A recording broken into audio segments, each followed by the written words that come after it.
So, who am I? Been doing web tech since the dot-com boom. So this was late 90s in New York City, sort of brought me into HTML. Now I'm the CTO of Giant Machines. We're a software consultancy. We do front ends and front end back ends, or GUI servers, or other terms for this thing. So HTML5 is a generational shift in technology. We're hearing this a lot these days. This conference is basically about that. The story that I want to tell you tonight is that we've been here before. It's been a long time coming. It's not just that HTML5 sort of dropped on the scene and financial institutions are benefiting from it and we're done. We tried this before 10 years ago, and so I want to take you on sort of a personal story that involves a company and some technology. So let's go back to the beginning, April 1st, 2004. Does anybody know what happened on that day? So yeah, Gmail was released, and this was really, for most of us, a complete revelation. It took us out of the era of these refresh page applications to a single page application. This really was the birth. It's not that the technologies didn't exist before, they did. It's that Gmail took this to a really big mass audience using something called Ajax. Remember this technology? It still is in use today, oddly enough. But it's Ajax. This was the big time for Ajax. People saw Gmail and said, this is amazing, what are we doing?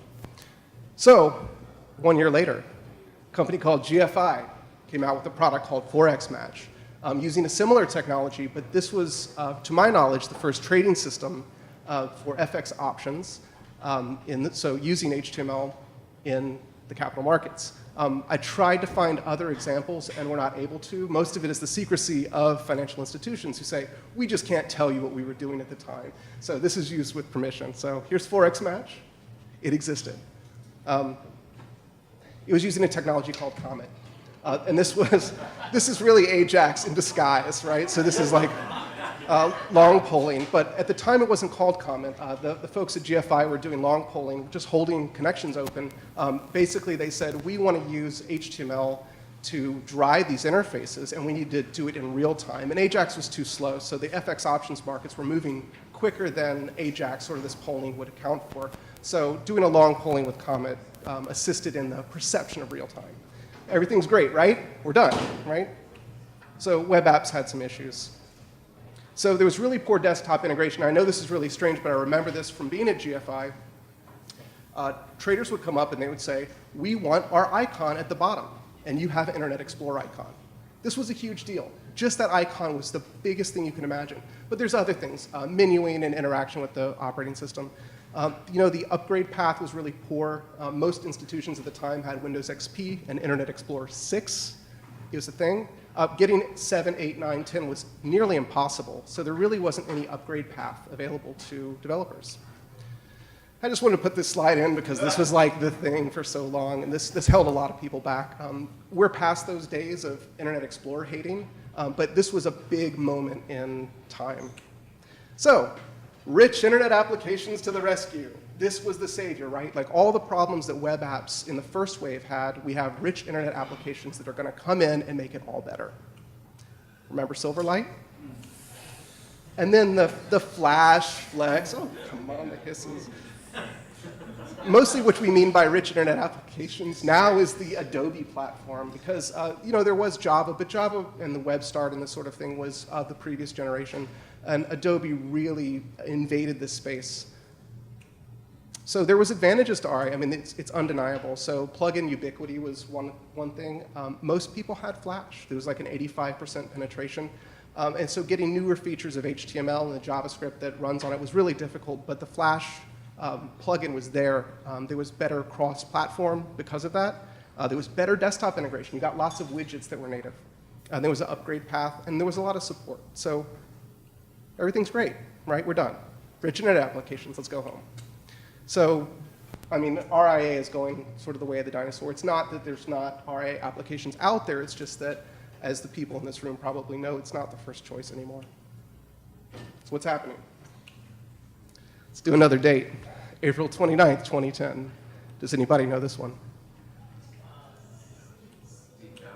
Boom. So, yeah, so the thoughts on Flash was sort of the first shot across the bow of rich internet applications. And the iPhone, so the ubiquity of the iPhone. So as Flash was not adopted in iOS, as iPhone and iOS was, was more broadly accepted, rich internet applications sort of followed. So there's a couple points. You know, you look at the last release of Silverlight was in December of 2011. You know, the Flash as a platform stopped support over some time. But the good thing is HTML also matured during that time. So it's not as if RA is dying and we have no options left. In parallel, HTML was maturing. So where are we? HTML5, right? We're done, right? Everything's great. So the fact is that HTML5 came out with a lot of great technologies. And so this is a standard that has been developing for quite a while. And so the folks who have been working in this industry have watched this come up. But there was this huge explosion of usage from it. We also got something called WebSockets. Did you even know it had a logo? I didn't. WebSockets has a logo. Well, I think there's a reason. There's a reason for this logo? So WebSockets in particular was a real change for us developing these applications as well. So instead of doing AJAX and long polling, we now had options for what amounted to a real-time stream.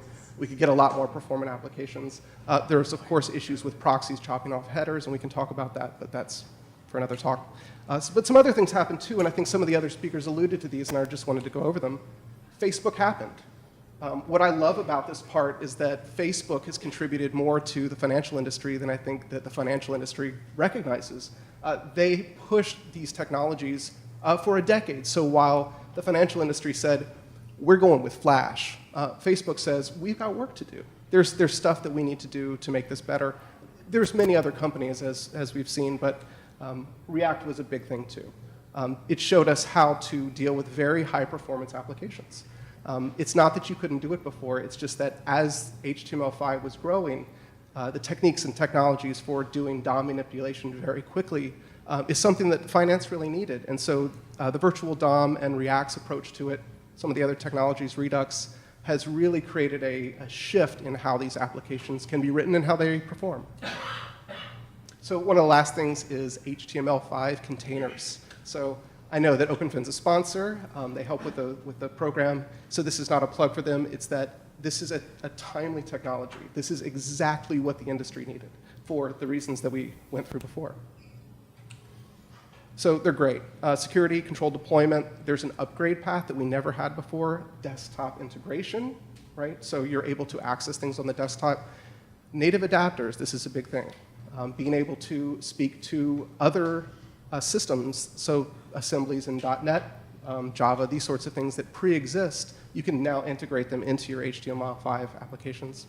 So I guess the point is with these containers, OpenFin is the greatest at the moment. They won't be the last. I hope that there is longevity to it, but there is more longevity to the underlying technologies regardless of what the container is. So yay for containers. We still have challenges, though. All of the previous technologies are still in use. So this is one of the big things that we find in our consultancy is that we can say poo-poo to HTML4, you know, poo-poo to RIA, poo-poo to Java, but they're all still there. And they're not going anywhere. And in fact, many companies we find are struggling with integrating newer technologies with these what are now legacy technologies and having them run side by side. So again, this is where containers help. APIs that speak HTML5. I know it's not HTML, but this is just sort of the buzzword of the day. So this is the front-end, back-ends. I love this term. It's the GUI servers. And doing legacy systems is actually quite hard. Many of the companies that we work with have programmers. They have systems. They have various different APIs written over many generations, HTTP, TCP. Sometimes it's just raw socket stuff. But they do need adapters. So getting the data from existing legacy systems into these containers, into these JavaScript applications is actually quite challenging. There's no silver bullet. We just keep working. So thanks.